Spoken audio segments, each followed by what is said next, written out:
Good afternoon, everyone. Today's topic of discussion is understanding curriculum context অৰ্থাৎ পাঠ্যক্ৰমৰ প্ৰসংগ তাৰ আমি যোনটো লাষ্ট ক্লাছ আছিলে তাত আমি বিভিন্ন ধৰণৰ পাঠ্যক্ৰমৰ যিসমূহ দিশ সেইসমূহ আলোচনা কৰিছিলোঁ আজি যোনখিনি পঢ়িম এইখিনি হৈছে জ্ঞানৰ লগত আমি কেনেকৈ আহৰণ কৰিব পাৰোঁ বা তাৰ লগত বিভিন্ন ধৰণৰ নিয়মসমূহ কি আছে অৰ্থাৎ নিয়ম আৰু চৰ্তাৱলী অৰ্থাৎ আমি যাক টাৰ্মছ এণ্ড কণ্ডিশ্যনছ কওঁ যাৰ ফলত জ্ঞান আমি আহৰণ কৰাৰ সময়ত আমি কেনেকৈ পাঠ্যক্ৰমখন বুজি পাম এতিয়া যেতিয়া আমি কওঁ জ্ঞান বুলি জ্ঞান হৈছে আমি বিভিন্ন ধৰণৰ বিভিন্ন সময়ত আহৰণ কৰা আৰু লিপিবদ্ধ কৰি ৰখা সকলো বুজাবুজিৰ এটা আমি যোগফল বুলি কওঁ আৰু তাৰ লগত যোনটো বহুত বেছি জটিল হয় আৰু তাৰ লগত আমি কওঁ যে এটা খুব ৱাইড এটা কনচেপ্ট আৰু অকণমান ক্ৰিটিকেল গতিকে যোনখিনি সময়ত আমি কওঁ যে সুবিধাৰ বাবে বিভিন্ন ধৰণৰ জ্ঞানক বিভিন্ন ক্ষেত্ৰত শ্ৰেণীভুক্ত কৰিবলৈ চেষ্টা কৰা হৈছে তাৰ লগত তেতিয়াতে বহুত মানুহে কয় যে জ্ঞানক বিভিন্ন ধৰণৰ যুক্তিগতভাৱে সুকীয়াভাৱে কেইবাটাও আমি ৰূপত পৃথক কৰিব পাৰোঁ আৰু তাৰ লগত প্ৰত্যেকৰে নিজস্ব সুকীয়া আৰু তাৰ লগত যুক্তিসংগত গঠন হৈ আছে সেইবাবে তেওঁলোকৰ মতে তেওঁলোকক প্ৰত্যেকৰে সত্যৰ বাবে নিজস্ব মাপকাঠি আছে আৰু যিবোৰক পৰীক্ষা কৰাৰ প্ৰস্তাৱ আৰু পদ্ধতিৰ ক্ষেত্ৰত দিয়া যায় তেওঁলোকে এইটো বিশ্বাস কৰিছিল যে তেওঁলোকৰ প্ৰত্যেকৰে প্ৰস্তাৱনা উৎপাদনৰ বাবে নিজস্ব বিশেষ কৌশল আৰু দক্ষতা আছে সেইবাবেহে ওপৰৰ বৈশিষ্ট্যসমূহক সূত্ৰ হিচাপে লৈ আমি তেওঁলোকে কেইবাটাও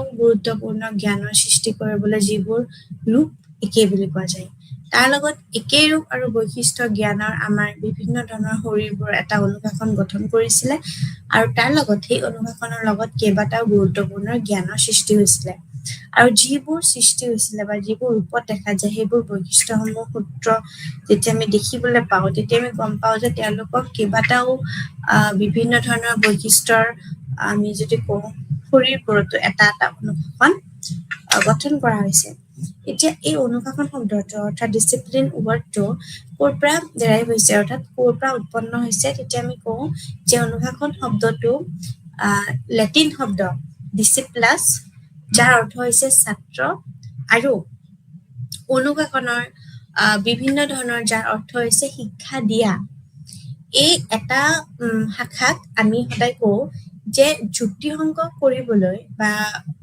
গাঁথনি দিয়াৰ সময়ত জ্ঞানৰ অৰ্থাৎ বিভিন্ন ধৰণৰ সংগঠিত শৰীৰ হিচাপে দেখা যায় আৰু তাৰ লগতে এটা যুক্তিসংগত গাঁথনি কৰাৰ জ্ঞানৰ লগত আমাৰ বিভিন্ন ধৰণৰ আবিৰ্ভাৱ হৈছে বিভিন্ন সময়ত এতিয়া ইয়াৰ ধাৰণা আৰু বিভিন্ন ধৰণৰ সাধাৰণীকৰণ কৰাতে নেটৱৰ্ক হৈছে যে যিয়ে আমাৰ তথ্যৰ শৰীৰৰ মাজত বা আমি গম পাওঁ যে মাজেহে সম্পৰ্কসমূহ ব্যাখ্যা কৰা হৈছে প্ৰতিটো শাখাৰ বৈশিষ্ট্য হৈছে ইয়াৰ গঠন কৰা আমাৰ ডমেইনটো এতিয়া এই গঠন কৰা ডমেইনটোৰ লগত আমি কিভাৱে আমি নিযুক্তি পাওঁ তো তাৰ লগতে আমি গম পাওঁ যে আমাৰ বিভিন্ন সময়ত বিভিন্ন সাপেক্ষে আমি বিভিন্ন ধৰণৰ আমি যেতিয়া আমি গম পাওঁ তেতিয়া আমি গম পাওঁ কি যে প্ৰত্যেকটো বস্তুৰ গঠন দিয়া ডমেইন পদ্ধতি আৰু ইতিহাসক আমি সামৰি লওঁ তেনেকৈ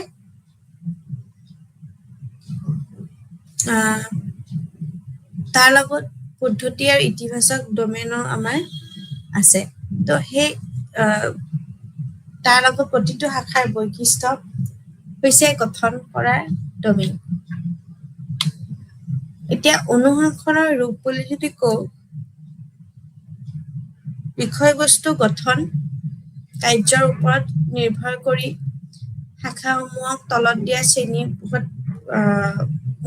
আমাৰ ভাগ কৰা হয় এটা মৌলিক অনুশাসন আৰু তাৰ লগত প্ৰকৃততে ধাৰণাসমূহৰ নিজস্ব জাল থকা শাখাসমূহক মৌলিক শাখাৰ বোলা হয় তাৰ লগত যুক্তিসংগত কৰি পেলাই আমি বিভিন্ন ধৰণৰ বিষয়বস্তুৰ ব্যৱস্থা কৰাৰ নিজস্ব ধৰণ আছে, তাৰ লগত বিজ্ঞান, সমাজ বিজ্ঞান, গণিত আৰু ভাষা এই শ্ৰেণীৰ অন্তৰ্গত আছে।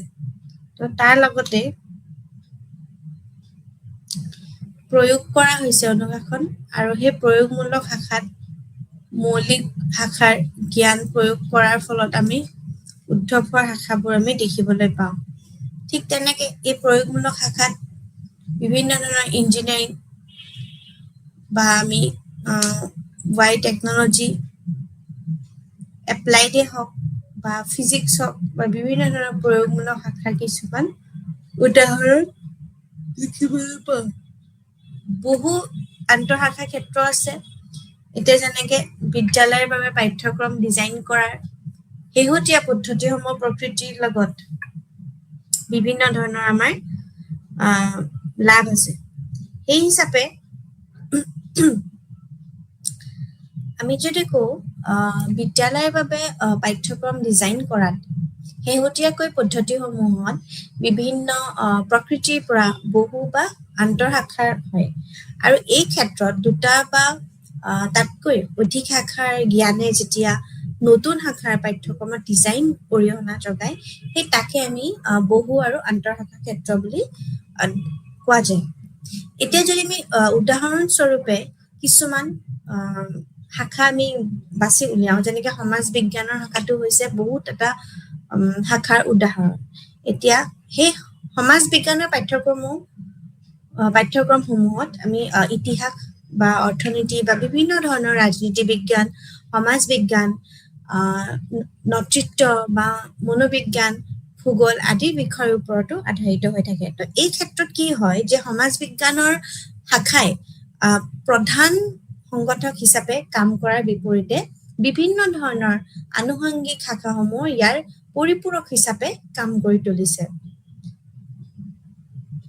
তো সেয়েহে আমি কওঁ যে বিভিন্ন বিষয়সমূহক আমি এতিয়ালৈকে জ্ঞান কি আৰু ইয়াৰ সৃষ্টি কেনেকে হয় সেই বিষয়টো আলোচনা কৰোঁ।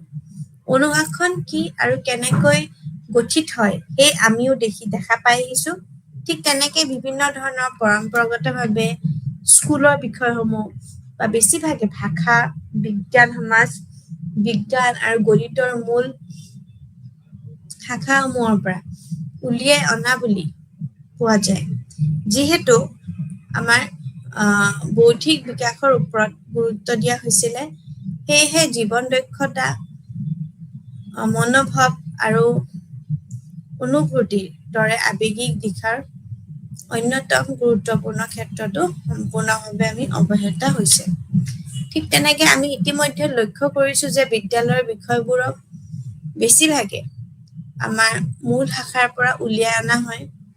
সমাজ আৰু ব্যক্তিগত প্ৰয়োজনীয়তা চিনাক্ত হলেই আমাৰ সেই পাঠ্যক্ৰমত প্ৰস্তুত কৰি হলেও সেয়া আছিল যে নিৰ্ধাৰিত লক্ষ্য আৰু প্ৰস্ত শিক্ষাৰ্থীসকলৰ বাবে প্ৰস্তুত কৰা হৈছে, আৰু সেই লক্ষ্য ৰাখি মূল শাখাসমূহৰ পৰা প্ৰাসংগিক জ্ঞান আৰু দক্ষতা আহৰণ কৰা হৈছে।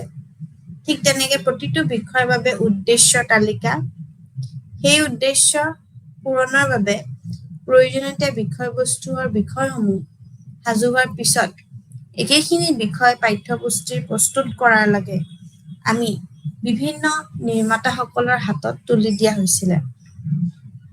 প্ৰাথমিক আৰু মাধ্যমিক পৰ্যায়ৰ ষ্টেণ্ডাৰ্ড 1 আৰু 2 পৰা শিক্ষাৰ্থীসকলক তেওঁলোকৰ বাস কৰা সমাজত ফলস্বৰূপে কাম কৰিবলৈ সক্ষম কৰাৰ উদ্দেশ্য সাধাৰণ শিক্ষা প্ৰদান কৰা হয়। আৰু তাৰ লগত আমি ষ্টেণ্ডাৰ্ড 1ত অতি সহজ কথা শিকোৱা হয়। এতিয়া ক্লাছ 8ত তেওঁলোকৰ প্ৰায় কি হয় যে বিভিন্ন সময়ত আমি বিভিন্ন ধৰণৰ ক্ৰমান্বয়ভাৱে জটিল হৈ পৰে। যেনেকে 1 ষ্টেণ্ডাৰ্ডত অতি সহজ কথা শিকোৱা হয়, ঠিক লাহে লাহে ক্লাছ 8ত তেওঁলোকক অধিক বিষয়বস্তু শিকোৱা হয়, যিবোৰ ক্ৰমান্বয়ভাৱে জটিল হৈ পৰে। গতিকে শিক্ষাৰ্থীসকলক আগবাঢ়ি যোৱাৰ লগে লগে আমি অনুসৰণ কৰা সেয়া হৈছে অধিক জটিল হৈ পৰে আৰু এটা আমাৰ পাঠ্যক্ৰম। ঠিক তেনেকে 1ৰ পৰা আমাৰ যেতিয়া সেই শিক্ষাৰ্থীসকলক ভাষা, বা তাৰ লগত পৰিৱেশ অধ্যয়ন আৰু গণিত শিকোৱা হয়, তেতিয়া আমি ছাত্ৰ ছাত্ৰীসকলক আমি কি কৰিব পাৰো, যথেষ্ট আমাৰ অষ্টমলৈকে ভাষা বা সমাজ বিজ্ঞান বা বিভিন্ন ধৰণৰ বিজ্ঞান পদ্ধতি আৰু গণিত আদি বিষয়টো আমাক শিকোৱা যোৱা দেখা যায়। ঠিক তেনেকেই আমি বিভিন্ন বিষয়বস্তু শিকাই আহো।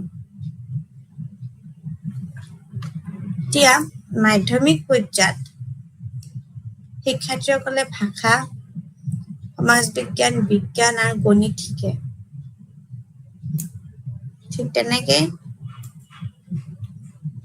ক্লাছ 2 পৰ্যায়ত L1, L2 অৰ্থাৎ মাতৃভাষা, ইংৰাজী, তাৰ বাহিৰেও শিক্ষাৰ্থীসকলক শিকিব পৰা বিষয়বোৰক 3টা অধ্যয়নৰ ধাৰাত কৰা হয়।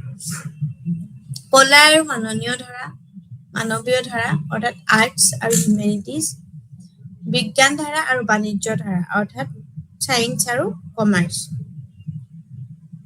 ক্লাছ 2 পৰ্যায়ত হৈছে শিক্ষাৰ্থীসকলক আমি বিশেষভাৱে সেই ক্ষেত্ৰত আৰম্ভ কৰাৰ পৰ্যায়, আৰু এই পৰ্যায়ত শিক্ষাৰ্থীসকলে যিকোনো আমাৰ ধাৰা গ্ৰহণ কৰিব পাৰে আৰু নিজৰ যোগ্যতা আৰু পছন্দ অনুসৰি নিজৰ বিষয় বাছি ল'ব পাৰে।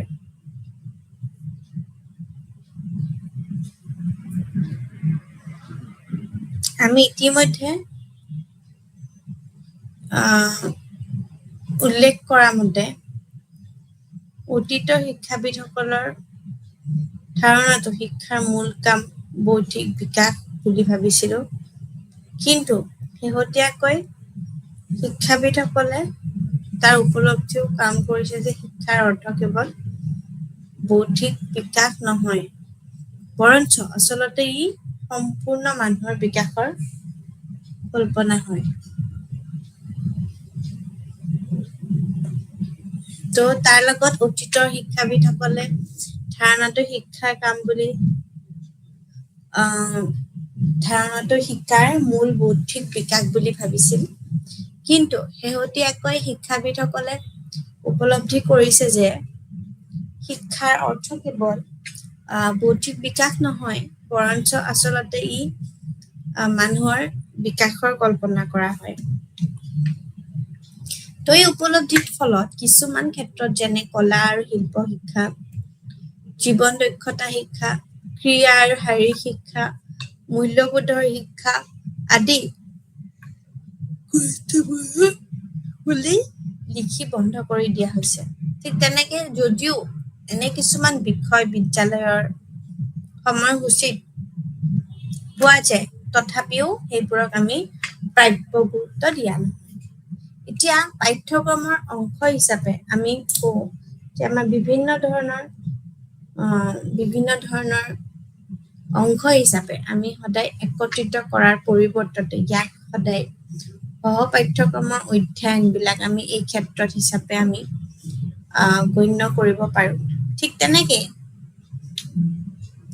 এইটো লক্ষ্য কৰাটো উৎসাহজনক হয়, বৰ্তমান আমাৰ বিদ্যালয়সমূহত এই বিশেষ জ্ঞানৰ কিছুমান ক্ষেত্ৰ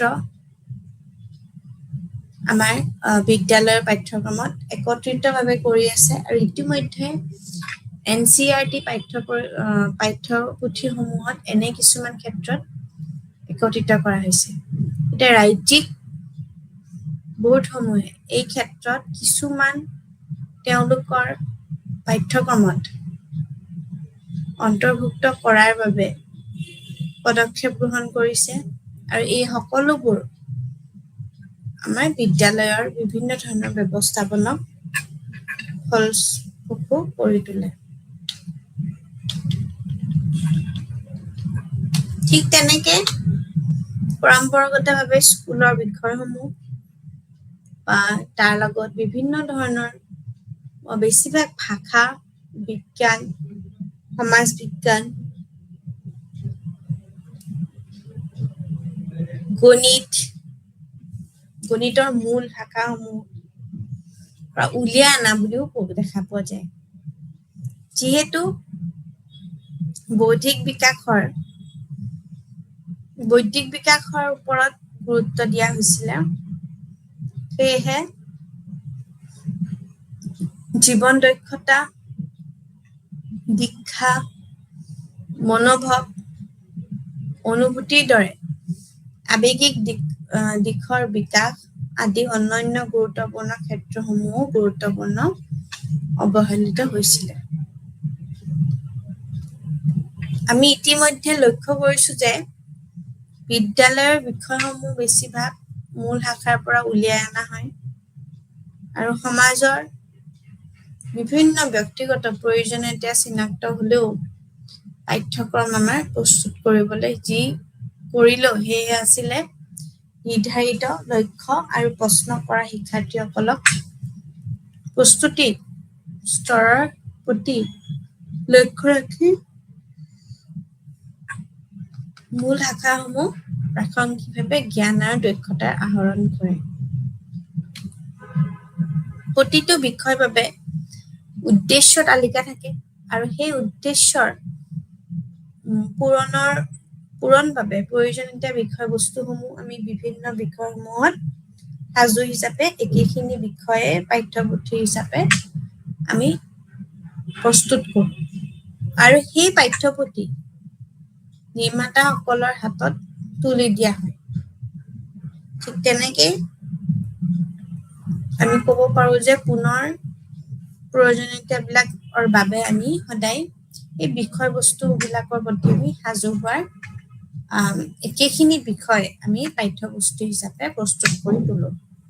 ঠিক তেনেকৈ সেই প্ৰস্তুত কৰি তোলাৰ লগে লগে আমি গম পাওঁ যে বিভিন্ন ধৰণৰ আমাৰ হাতত বা বিভিন্ন জেগাত আমি সেইখিনি বিষয় গম পাবলৈ বা নিৰ্মাতাৰ হাতত তুলি দিবলৈ সেইখিনি আমি প্ৰয়াস কৰোঁ। ঠিক তেনেকৈ প্ৰাথমিক মাধ্যমিক পৰ্যায়তে হওক বা বিভিন্ন ধৰণৰ শিক্ষাৰ্থীসকলে বাস কৰা সমাজত ফলস্বৰূপেই নহওক কিয় আমি সেইখিনি সদায় সেই শিক্ষাত প্ৰদান কৰাত আমি সহায় কৰিবলৈ চেষ্টা কৰোঁ। ঠিক তেনেকৈ অতি সহজ কথা শিকোৱা বা তেওঁলোকক অধিক বিষয়বস্তুৰ লগত শিকোৱা যিবোৰ সামান্যভাৱে কাম থাকে সেইবোৰ অধিক জটিল হৈ পৰে। ঠিক তেনেকৈ আমি চাব পাওঁ যে আমাৰ বিভিন্ন সময়ছোৱাত আমাৰ সক্ষম কৰাৰ তুলনাত উদ্দেশ্যত আমি সেই উদ্দেশ্য জগোৱাত আমি সমানে সহায় কৰোঁ। ঠিক তেনেকৈ আমি সেইখিনিও আমি গম পাওঁ। এতিয়া তাৰ লগত কিছুমান এনেকুৱা ধৰণৰ বিষয়ো শিকোৱা যায় যোনবোৰ বিষয়ে আমাৰ জটিল হৈ পৰে। এতিয়া সেইবোৰ কোনবোৰ বিষয়, সেইবোৰ কি বিষয়, সেইবোৰ আমি যদি চাবলৈ যাওঁ তেতিয়া আমি গম পাম। এতিয়া বিভিন্ন আগবাঢ়ি যোৱাৰ লগে লগে আমাৰ বিভিন্ন ধৰণৰ অনুসৰণ কৰাত ইয়াত আমাৰ অধিক জটিল হৈ পৰা আমাৰ দাবী কৰে আৰু তাৰ লগত আমাৰ বিভিন্ন ধৰণৰ একৰ পৰা শিক্ষাৰ্থীসকলৰ ভাষা পৰিৱেশ অধ্যয়নত আমি গুৰুত্ব দিওঁ। ঠিক তেনেকৈ সমাজ বিজ্ঞান হওক বা গণিত আদি বিষয় শিকোৱা হয়।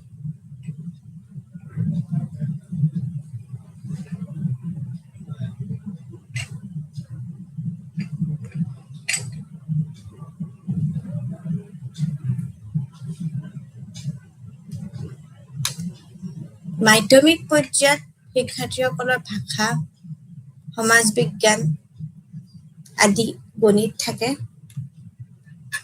তাৰ লগত সেই পৰ্যায়ত বিভিন্ন ধৰণৰ শিক্ষাৰ্থীৰ বিষয়ক আমি 3টা অধ্যয়নৰ ধাৰাত ৰখা হয়।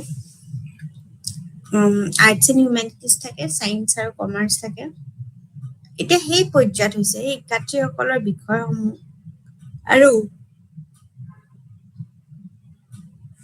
সেই বিষয়সমূহৰ ক্ষেত্ৰত আৰম্ভ কৰা পৰ্যায়, এই পৰ্যায়ত শিক্ষাৰ্থীসকলে যিকোনো ধাৰা গ্ৰহণ কৰিব পাৰে আৰু নিজৰ যোগ্যতা আৰু পচন্দ অনুসৰি নিজৰ বিষয় বাছি ল'ব পাৰে। আমি ইতিমধ্যে ওপৰত উল্লেখ কৰা মতে অতীতৰ শিক্ষাবিদসকলে সাধাৰণতে শিক্ষাৰ মূল কাম বৌদ্ধিক বিকাশ বুলি ভাবা যায়, কিন্তু শেহতীয়াকৈ শিক্ষাবিদসকলে উপলব্ধ কৰিছে যে শিক্ষাৰ অৰ্থ কেৱল বৌদ্ধিক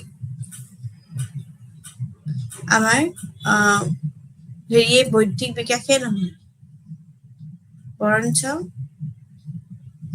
এই সম্পূৰ্ণ মানুহৰ বিকাশৰ কল্পনা কৰে। তেনেকে কল্পনা কৰাৰ লগতে গম পাওঁ ই উপলব্ধ, সেই ফলত কিছুমান ক্ষেত্ৰত যেনে কলা আৰু শিল্প বিকাশ, জীৱন দক্ষতা শিক্ষা, ক্ৰিয়া আৰু শাৰীৰিক শিক্ষা, মূল্যবোধৰ শিক্ষা গুৰুত্বপূৰ্ণ বুলি লিখা বন্ধ কৰি দিয়া হৈছে।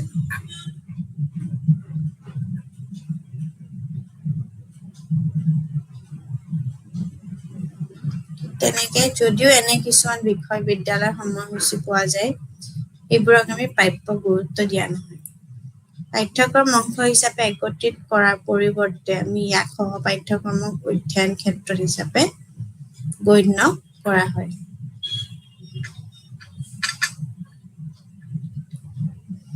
এইটো লক্ষ্য কৰাটো আমি উৎসাহজনক যে বৰ্তমান আমাৰ বিদ্যালয়সমূহত এই বিকাশ জ্ঞানৰ কিছুমান ক্ষেত্ৰ আছে যোনবোৰ বিদ্যালয়ৰ পৰা পাঠ্যক্ৰম একত্ৰিত কৰা হৈছে।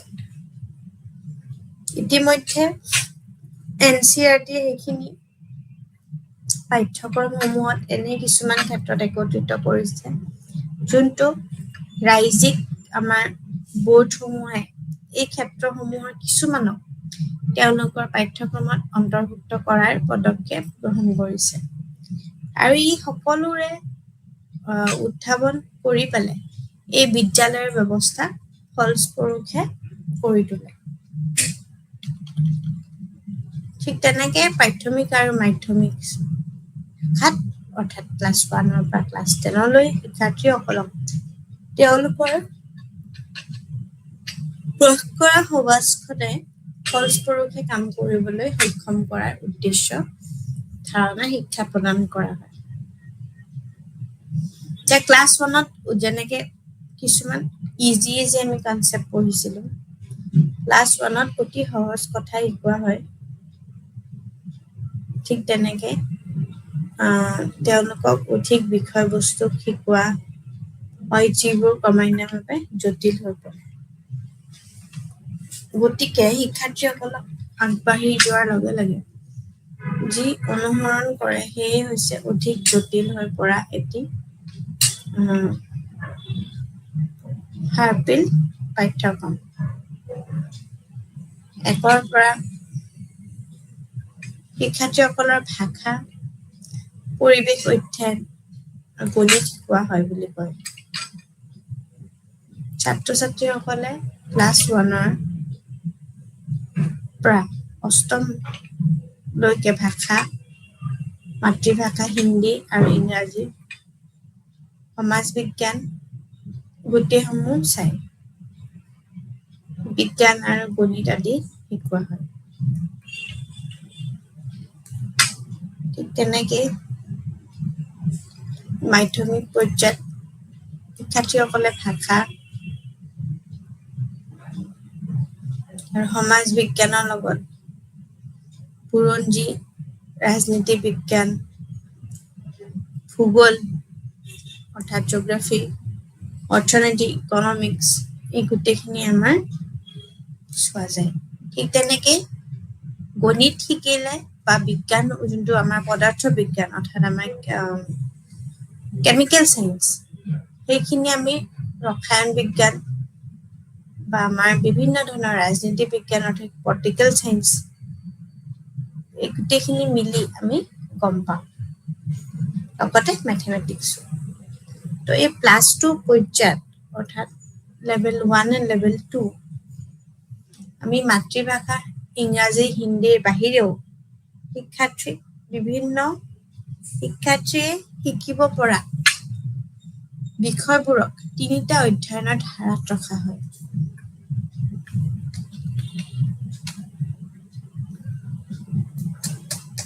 আমি ইতিমধ্যে লক্ষ্য কৰিছো যে বিদ্যালয়ৰ সেই বিষয়সমূহ বেছিভাগে মূল শাখাৰ পৰা উলিয়াই দিয়া হয় ঠিক তেনেকে এই মূল শাখা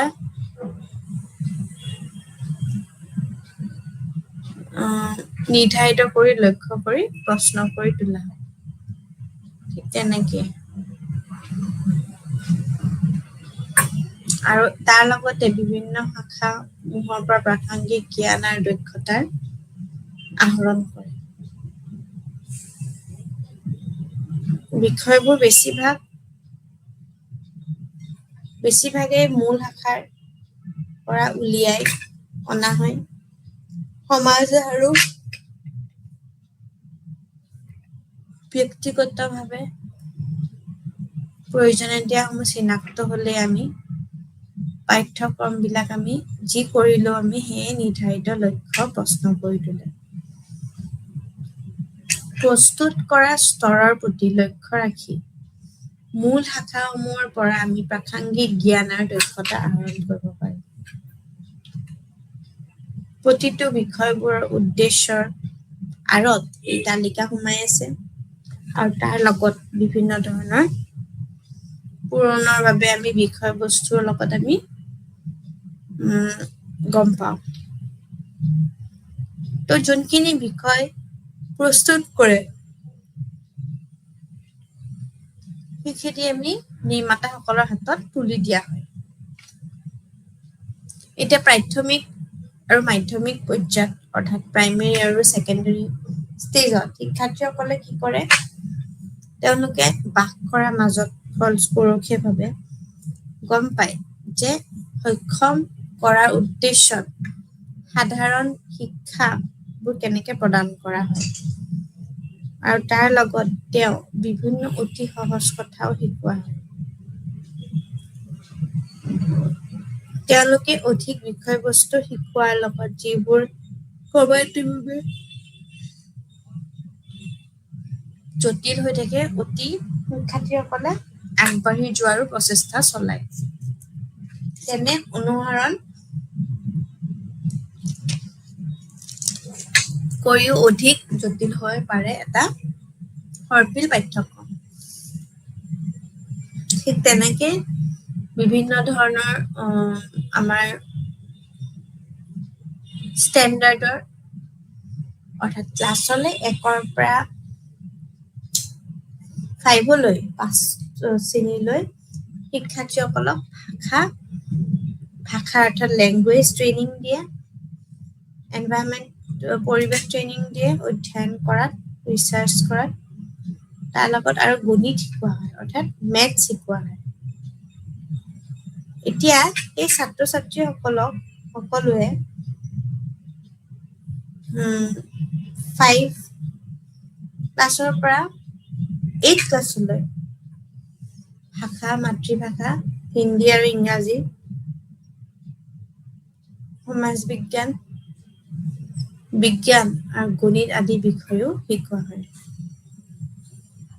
তো গোটেইখিনি ভাষা পৰিৱেশ অধ্যয়ন কৰি আমি সেই ছাত্ৰ ছাত্ৰীসকলক 8ম ভাষালৈকে কিভাৱে আমি সমাজ বিজ্ঞান চলাম আৰু তাৰ লগত ৰাজনীতি বিজ্ঞান আৰু ভূগোল গোটেইখিনি সেই বিজ্ঞান পদ্ধতিত আমি চলাবলগীয়া হয় ঠিক তেনেকে ভূগোল বিজ্ঞান বা বিভিন্ন ধৰণৰ গণিত আদি শিকোৱা হয় 1ৰ পৰা শিক্ষাৰ্থীসকলে ভাষা পৰিৱেশ অধ্যয়ন কৰে আৰু গণিত হয় ছাত্ৰ ছাত্ৰীসকলৰ আমাৰ বিভিন্ন ধৰণৰ সাবজেক্টবোৰ পঢ়োৱা যায় এতিয়া মাধ্যমিক পৰ্যায়ত অৰ্থাৎ মাধ্যমিক স্তৰত নৱম আৰু দশম শ্ৰেণী যোনটো থাকে মিডল, তো সেই শিক্ষাৰ্থীসকলক ভাষা অৰ্থাৎ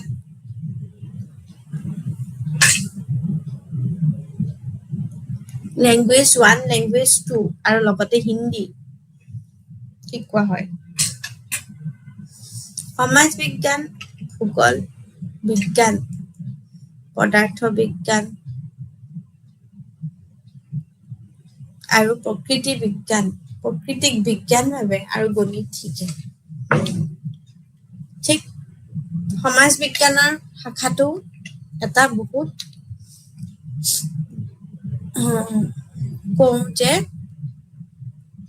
সেই বিষয়সমূহ পৰম্পৰাগতভাৱে স্কুলৰ বিষয়সমূহবোৰত বেছিভাগে আমাৰ ভাষা থাকে। ভাষা, বিজ্ঞান, সমাজ বিজ্ঞান আৰু গণিতৰ মূল শাখাসমূহৰ পৰা আমাৰ উলিয়াই অনা বুলি পোৱা যায়। যিহেতু বৌদ্ধিক বিকাশৰ ওপৰত গুৰুত্ব দিয়া হৈছিলে যে জীৱনৰ দক্ষতা, শিক্ষা, মনোভাৱ, অনুভূতিৰ দৰে আমি আৱেগিক দিশৰ পৰা বিকাশ আদি অন্যতম গুৰুত্বপূৰ্ণ ক্ষেত্ৰত আমি সম্পূৰ্ণৰূপে অৱহেলিত হৈছো। ঠিক তেনেকেই বিভিন্ন ধৰণৰ ইতিমধ্যে লক্ষ্য কৰা হৈছে যে বিদ্যালয়ৰ বিষয়সমূহ বেছিভাগ মূল শাখাৰ পৰা উলিয়াই অনা হয়। সমাজ আৰু ব্যক্তিগত প্ৰয়োজনীয়তাবিলাক চিনাক্ত হলেই আমাৰ বিভিন্ন ধৰণৰ পাঠ্যক্ৰম প্ৰস্তুতিকাৰীসকল যি কৰিলেও সেয়ে আছিল নিৰ্ধাৰিত লক্ষ্য বুলি কৰি প্ৰশ্ন কৰা হয়।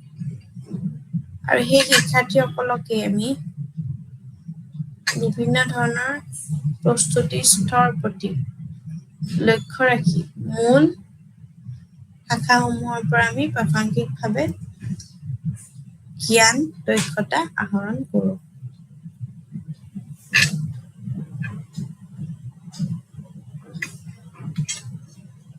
এতিয়া প্ৰতিটো বিষয়ৰ বাবে আমাৰ উদ্দেশ্য তালিকা থাকে। সেই উদ্দেশ্য তালিকাটোৰ লগত আমি পূৰণৰ বাবে প্ৰয়োজনীয় বিষয়সমূহ বিলাক আমি সাজু হোৱাৰ পিছত আমি জনাওঁ। তাৰ লগত নিৰ্মাতাসকলৰ হাতত তুলি দিয়া হয়।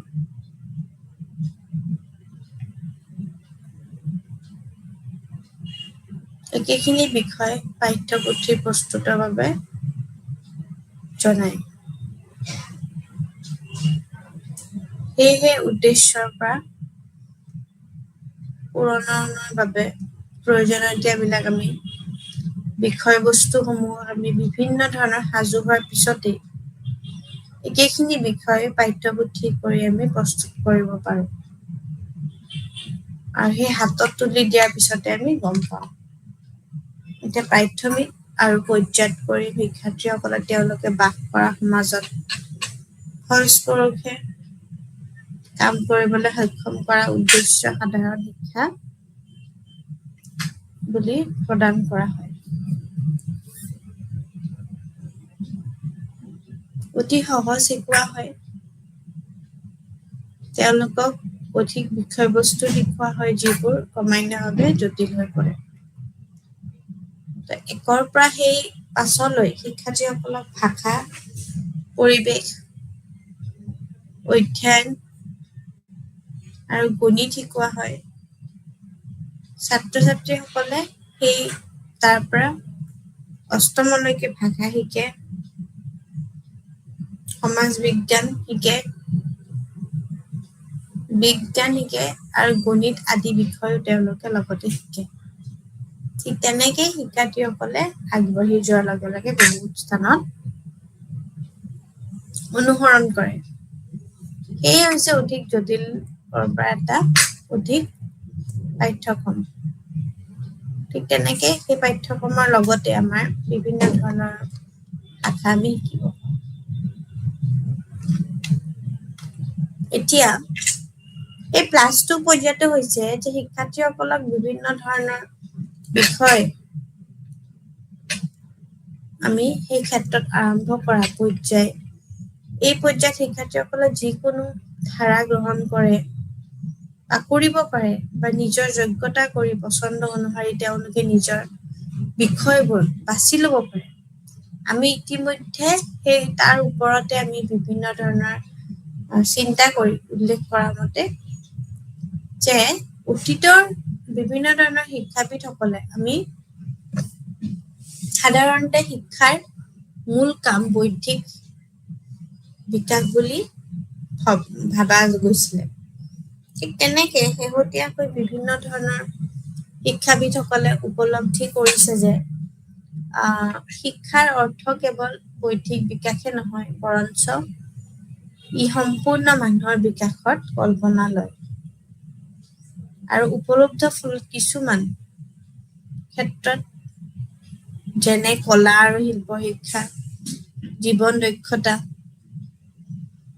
আদি কৰি পেলাই আমি এই মূল্যবোধ শিক্ষা আদি গুৰুত্বপূৰ্ণ বুলি লিখি বন্ধ কৰি দিয়া যায়।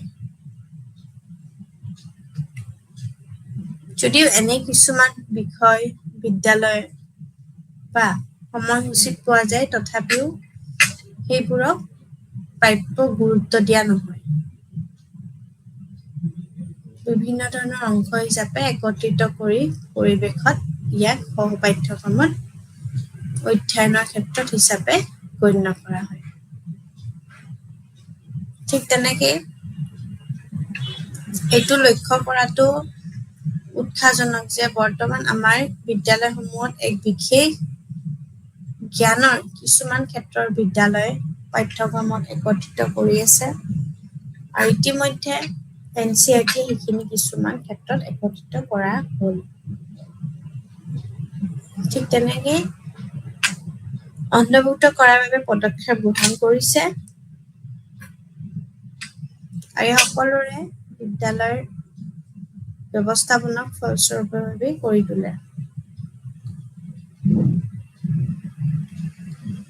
এতিয়া গতিকে শিক্ষাৰ্থীসকলে আগবাঢ়ি যোৱাৰ লগে লগে যি অনুসৰণ কৰে সেয়ে হৈছে অধিক জটিল হৈ পৰে আৰু এটা সৰ্পিল পাঠ্যক্ৰম অৰ্থাৎ আমাৰ ষ্টেণ্ডাৰ্ডত গোটেইখিনি আমাৰ ভাষাৰ লগত পৰিৱেশ মিলি আহে। এতিয়া বিভিন্ন ভাষাৰ বিভিন্ন কেন্দ্ৰিক কৰি সমাজ বিজ্ঞানে হওক বা যিকোনো হওক, তেতিয়া আমি গণিতক আদি শিকোৱা বুলি ক'ব পাৰি। তো মাধ্যমিক পৰ্যায়তে আমি বিভিন্ন ধৰণৰ শিক্ষাৰ্থীসকলক ভাষাৰ লগত জড়িত, সমাজ বিজ্ঞানৰ লগত জড়িত আমি গোটেইখিনি গম পাওঁ। তো তেনেকুৱাকে আমি গণিতো শিকিব পাৰোঁ। তো সেই পৰ্যায়ত আমি বিভিন্ন ধৰণৰ মানৱীয় ধাৰা, বিজ্ঞানৰ ধাৰা আৰু বাণিজ্যৰ ধাৰা এই গোটেইখিনি আমি শিক্ষাৰ্থীৰ লগত আমি মানে বিভিন্ন বিষয়গোত্তাকৰণ ক্ষেত্ৰত কৰি আৰম্ভ কৰিব পাৰোঁ। ঠিক তেনেকে এই পৰ্যায়ত শিক্ষাৰ্থীসকলক বিভিন্ন যিকোনো ধাৰা গ্ৰহণ কৰিব পাৰোঁ আৰু নিজৰ বিভিন্ন ধৰণৰ যোগ্যতাৰ পছন্দ অনুসৰি তেওঁ বিষয়সমূহ বাছি ল'ব পৰা দেখা যায়। এতিয়া আমি ইতিমধ্যে এই ওপৰত উল্লেখ কৰা মতে অতীতৰ বিভিন্ন ধৰণৰ শিক্ষাবিদসকলে সাধাৰণতে শিক্ষাৰ মূল কাম বৌদ্ধিক বিকাশ বুলি ভাবিছিলে। কিন্তু শেহতীয়াকৈ শিক্ষাবিদসকলে উপলব্ধি কৰিছে যে শিক্ষাৰ অৰ্থ কেৱল বৌদ্ধিক বিকাশ নহয়, বৰঞ্চ আচলতে ই সম্পূৰ্ণ মানুহৰ বিকাশৰ কল্পনা।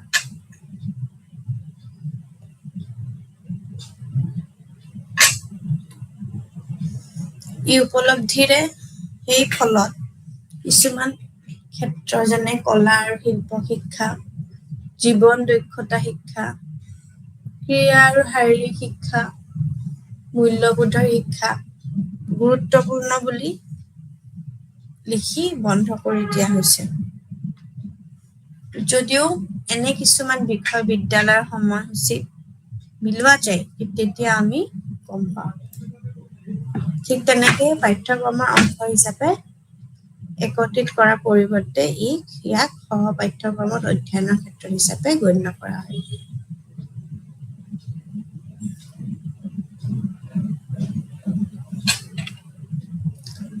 এই উপলব্ধিৰ ফলত কিছুমান এনে ক্ষেত্ৰত আছে যেনে কলা, শিল্প শিক্ষা, জীৱন দক্ষতা শিক্ষা বা ক্ৰিয়া আৰু শাৰীৰিক শিক্ষা, মূল্যবোধ শিক্ষা আদি গুৰুত্বপূৰ্ণ বুলি লিখি বন্ধ কৰি দিয়া গ'ল। যদিও এনে কিছুমান বিষয় আছে, বিদ্যালয় আছে, সেই সময়সূচীত পোৱা যায়, তথাপিও সেইবোৰক আমি গুৰুত্বপূৰ্ণ দিয়া নহয়। পাঠ্যক্ৰমৰ অংশ হিচাপে একত্ৰিত কৰি পৰিৱৰ্তে ইয়াক আমি সহ পাঠ্যক্ৰম অধ্যয়নৰ ক্ষেত্ৰ হিচাপে গণ্য কৰা দেখা যায়।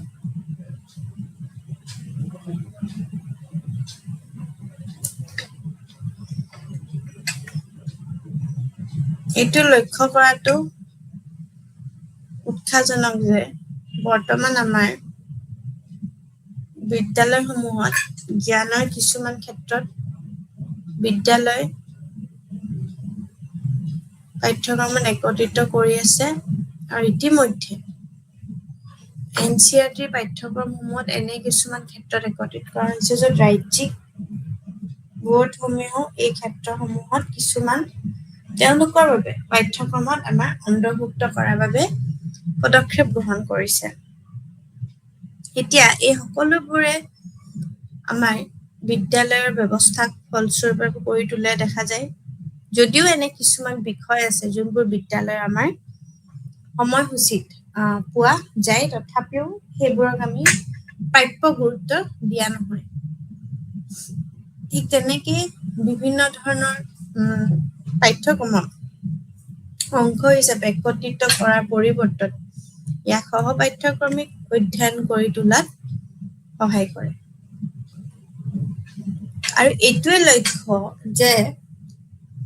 লক্ষ্য কৰাটো উৎসাহজনক যে বৰ্তমান আমাৰ বিদ্যালয়সমূহত এই বিশেষ জ্ঞানৰ কিছুমান ক্ষেত্ৰৰ বিদ্যালয়ৰ পাঠ্যক্ৰমত আমাৰ একত্ৰিত কৰি আছে বা ইতিমধ্যে আমাৰ সেই পাঠ্যক্ৰম আমাৰ যিমানখিনি পাঠ্যপুথিসমূহ আছে এনে কিছুমান ক্ষেত্ৰত একত্ৰিত কৰা হৈছে।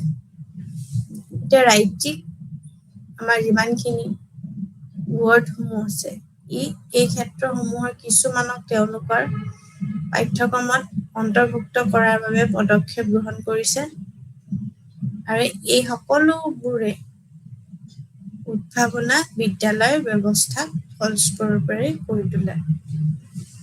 ঠিক তেনেকে আমাৰ বিভিন্ন ধৰণৰ আমাৰ অনুসৰণ গ্ৰুপ আছে, যেনেকে বিষয়বস্তু গঠন, কাৰ্যৰ ওপৰত নিৰ্ভৰ কৰি শাখাসমূহক তলত দিয়া আমাৰ কিছুমান শ্ৰেণীত ভাগ কৰা হৈছে। যেনেকে মৌলিক অনুশাসন, এইটো হৈছে স্থগীয়ভাৱে আমাৰ প্ৰকৃতিৰ ধাৰণাসমূহৰ এটা নিজস্ব থাকে, নিজস্ব জাল থকা শাখাসমূহক মৌলিক শাখা বোলা যায়।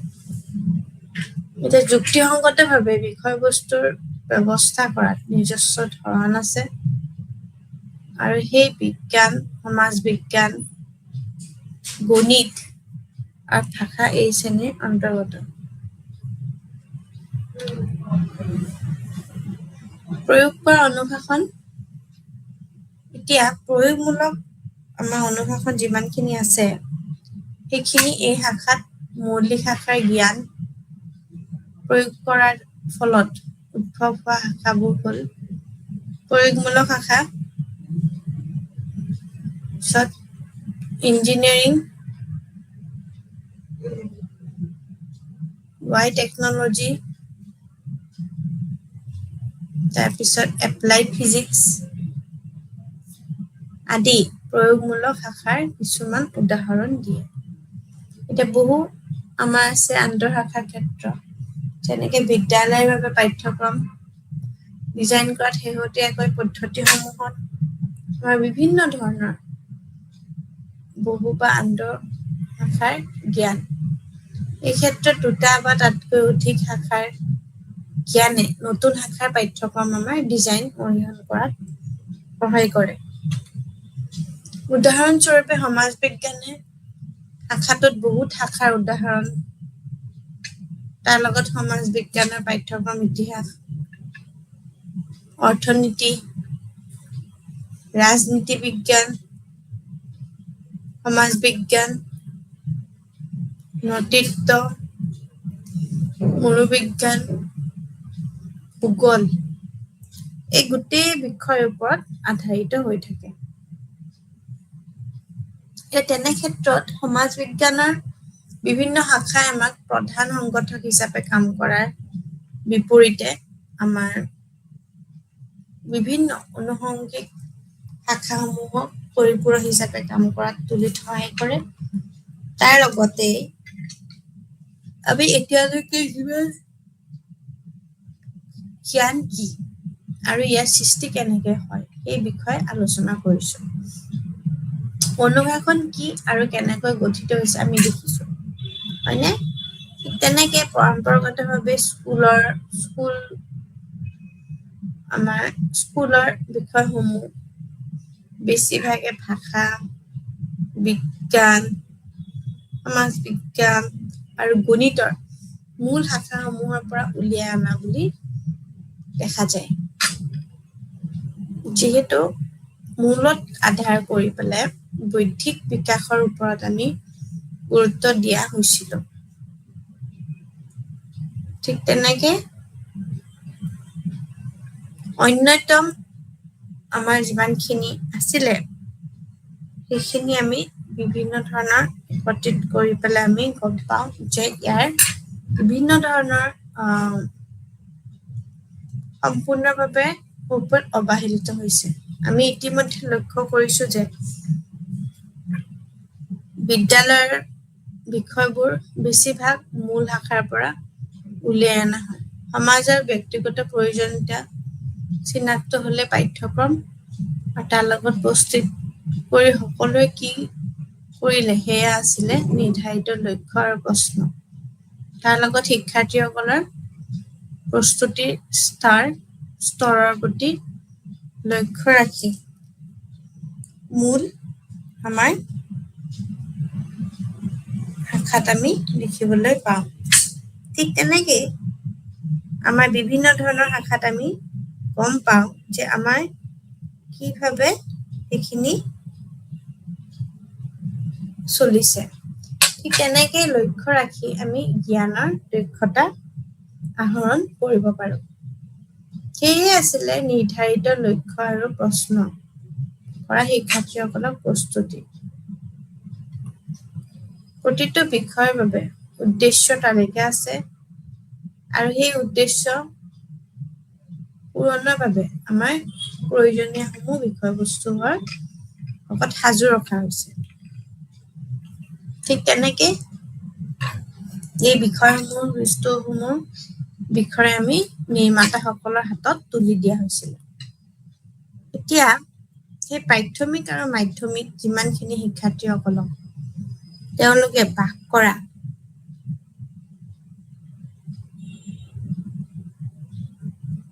বাস কৰা যিমানখিনি কাম কৰিবলৈ সক্ষম হৈছে তাৰ লগত উদ্দেশ্য ৰাখি পেলাই সাধাৰণ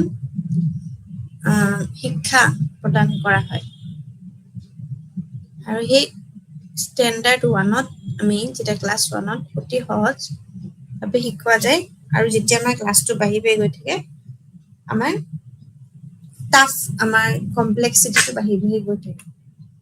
এতিয়াওতো একে নহয় ন, ঠিক তেনেকে। গতিকে শিক্ষাৰ্থীসকলে আগবাঢ়ি যোৱাৰ লগে লগে অনুসৰণ কৰে, এয়াই হৈছে অধিক জটিল হৈ পৰে আৰু এটা সৰ্পিল পাঠ্যক্ৰম। একৰ পৰা শিক্ষাৰ্থীসকলৰ ভাষা, পৰিৱেশ অধ্যয়ন আৰু গণিত শিকোৱা হয়। ঠিক তেনেকুৱাকে অষ্টম ভাষাটো আমাৰ সমানভাৱে দেখুওৱা যায় আৰু তাৰ লগত আমাৰ বিভিন্ন ধৰণৰ যেনেকে ভূগোল বা বিজ্ঞান এইবোৰ আমি দেখিবলৈ পাওঁ ঠিক তেনেকে আমি তাৰ লগত আমাৰ বিভিন্ন ধৰণৰ জড়িত হৈ আছে তো সেই গণিত আদি বিষয় আমি এনেকে কওঁ মাধ্যমিক পৰ্যায়তো সেই নৱম আৰু দশম শ্ৰেণীত থাকে শিক্ষাৰ্থীসকলৰ বিভিন্ন ভাষা আৰু তাৰ লগত সমাজ বিজ্ঞান ভূগোল অৰ্থনীতি এইবোৰ বিভিন্ন ধৰণৰ সাবজেক্টছ থাকে এতিয়া যদি আমি কওঁ এইখিনি যদি L1 L2 হিন্দী ঠিক আছে তাৰপিছত সমাজ বিজ্ঞান অৰ্থাৎ ছচিয়লজি হ'ল তো বুৰঞ্জী মানে হিষ্ট্ৰী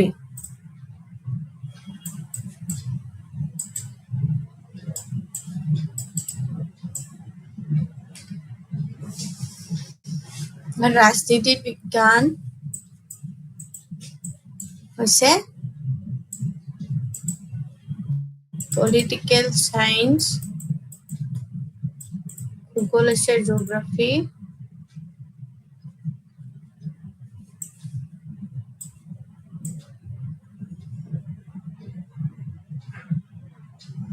অৰ্থনীতি হৈছে ইকনমিক্স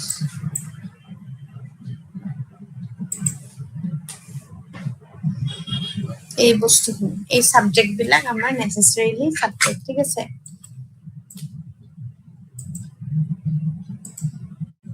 তো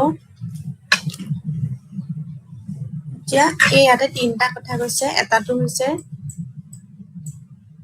কলা আৰু মানৱীয় ধাৰা এক নম্বৰটো কৈছে আৰ্টছ কলা আৰু এইটো হৈছে হিউমেনিটিজ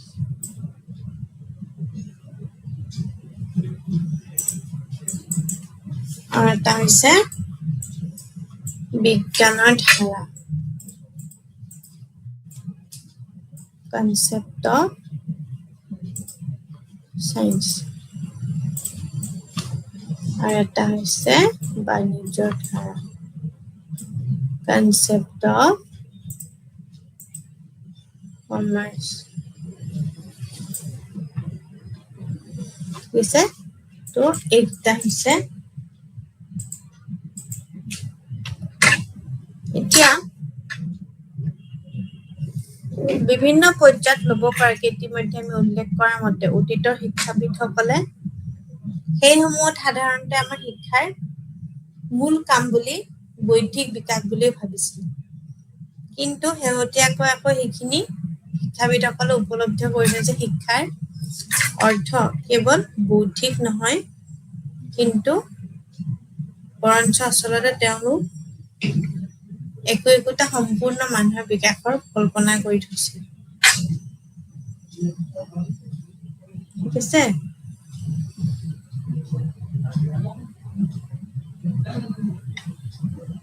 তো এই সম্পৰ্ক হিচাপত আমি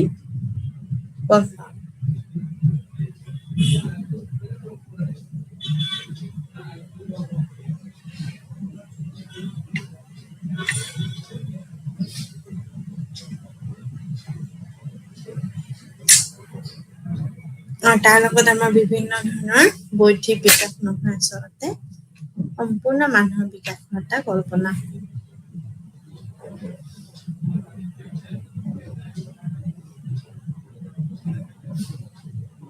আৰু তাৰ লগত আমাৰ বিভিন্ন বিকাশো হয়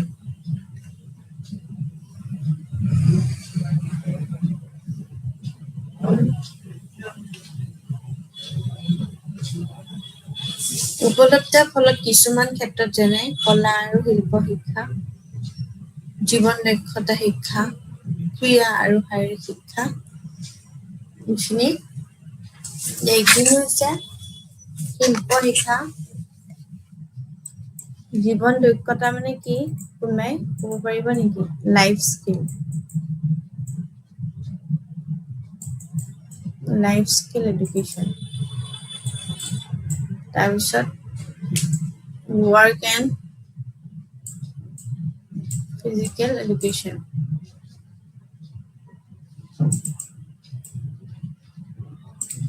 Work and physical education. মূল্যবোধৰ শিক্ষা অৰ্থাৎ ভেলু এডুকেশ্যন।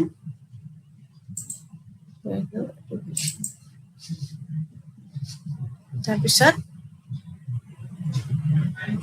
এইখিনি আদি এইখিনি পোৱা যায়। তো এইখিনি হৈছে আমাৰ মেইন, ঠিক আছে। তো তাৰ লগত বিভিন্ন দক্ষতা কৰি পেলাই আমি গম পাওঁ যে এইখিনি বন্ধ কৰি দিয়া হৈছে। তো লাইফ স্কিল এডুকেশ্যন বুলি ক'লে ৱৰ্ক এক্সপিৰিয়েঞ্চ আচলতে ক্ৰিয়া অভিজ্ঞতা হ'ব, work experience and physical education, ঠিক আছে। তো এইখিনি আৰু তাৰ লগত আমাৰ বিভিন্ন ধৰণৰ ক্ৰিয়াকল্প আছে। তো এই উপলব্ধিতাৰ ফলত আমি বিভিন্ন ধৰণৰ আমাৰ ক্ৰিয়া জীৱনৰ পৰা আৰম্ভ কৰি আমি শাৰীৰিক শিক্ষা, মূল্যবোধৰ শিক্ষা আমি গোটেইখিনি গম পাওঁ আৰু গুৰুত্বপূৰ্ণ বুলি লিখিও বন্ধ কৰি দিয়া হৈছে। তো তাৰ লগত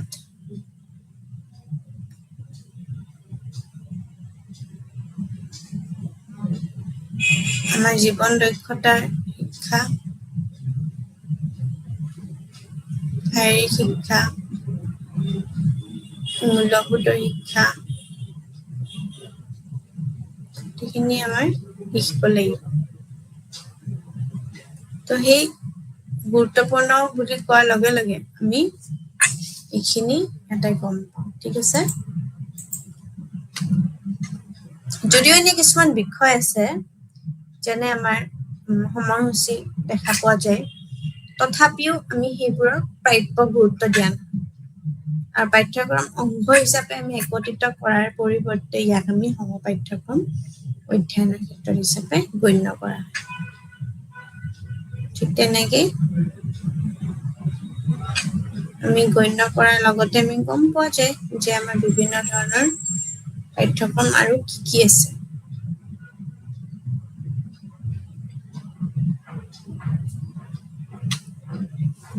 এইটো লক্ষ্য কৰাটো উৎসাহজনীয় হয় যে বৰ্তমান আমাৰ বিদ্যালয়সমূহত এই বিশেষ জ্ঞানৰ কিছুমান ক্ষেত্ৰত আমাৰ মূল্যবোধ চলি আছে আৰু কিছুমান সেই ক্ষেত্ৰত বিদ্যালয়ৰ আমাৰ একত্ৰিত কৰি আহিছে আৰু ইতিমধ্যে NCERT-য়ে সেই পাঠ্যপুথিসমূহ আমাক এনে কিছুমান ক্ষেত্ৰত একত্ৰিত কৰিছে যেনে আমাৰ ৰাজ্যিক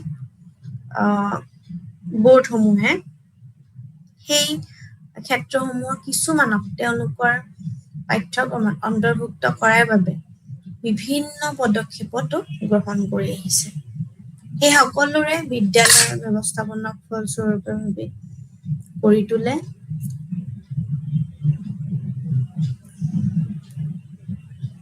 আৰু বিভিন্ন বিদ্যালয়ক এই সকলোৰে উদ্ভাৱনা কৰি বিদ্যালয়সমূহ ব্যৱস্থাপনা কৰি তোলে। তো তাৰ লগতে বিভিন্ন ধৰণৰ যদি পাঠ্যক্ৰমসমূহ আমি চাওঁ তেতিয়া আমি গম পাওঁ যে আমাৰ পদক্ষেপসমূহ গ্ৰহণ কৰাৰ লগত আমাৰ কিমানসমূহ গ্ৰহণযোগ্য আৰু ইয়াৰ সকলোবোৰ বাছি ওলাইছে। তো সেই পাঠ্যক্ৰমত আমি যদি চাওঁ অন্তৰ্ভুক্ত কৰি বা আমি মিলাই পেলাই তেতিয়া আমি কিছুমান ষ্টেপছ বা কিছুমান আমি মেজাৰ্ছ ল'ব পাৰোঁ, যেনেকৈ বিদ্যালয়ৰ ব্যৱস্থাপনক মেজাৰ্ছ বা বিভিন্ন ধৰণৰ কিছুমান এনেকুৱা ক্ষেত্ৰত একত্ৰিত কৰা হৈছে য'ত বিদ্যালয়ৰ বিভিন্ন ধৰণৰ পাঠ্যক্ৰমসমূহত আমি বিভিন্ন কিছুমান বিশেষ জ্ঞানৰ কিছুমান অন্তৰ্ভুক্ত হৈ থাকে। ধন্যবাদ।